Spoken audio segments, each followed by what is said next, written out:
नमस्कार। श्रीमद् भगवद गीता के पहले अध्याय के 19वें श्लोक में संजय अपनी बात को आगे बढ़ाते हुए धृतराष्ट्र से कहते हैं, स घोषो धार्त राष्ट्राणाम हृदयानि व्यधारयत् नभश्च पृथिवीं चैव तुमुलो व्यनुनादयन्। संजय कहते हैं, उस भयंकर घोष ने धृतराष्ट्र के पुत्रों के हृदयों को खंड खंड कर दिया। ऐसा भयंकर वो घोष था कि पृथ्वी से लेकर आकाश तक उसने कोलाहल मचा दिया। और इससे कहीं ना कहीं हमें ये संकेत तो मिलता है कि शब्द का हमारे जीवन में कितना गहरा प्रभाव पड़ता है।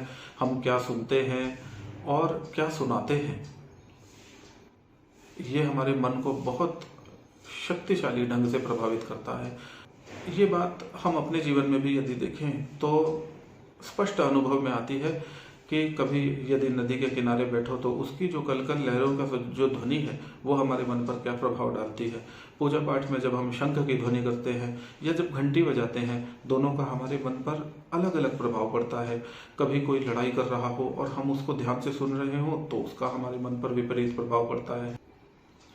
कोई शब्द हमारे उत्साह को बढ़ाता है, कोई हमें शांति प्रदान करता है, और कोई शब्द हमारे शोक का विस्तार करता है तो कोई हमें भयभीत करता है।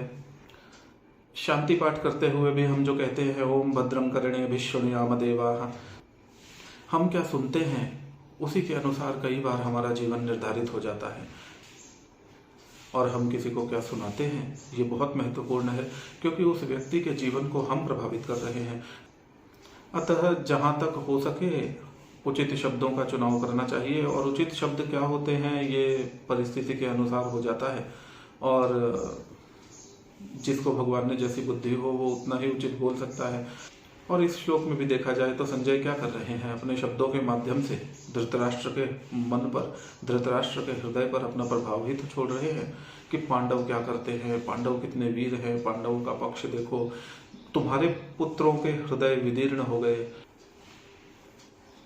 तो आगे के श्लोक में क्या होता है इसका विचार फिर आगे के श्लोक में करेंगे। तब तक के लिए नमस्कार।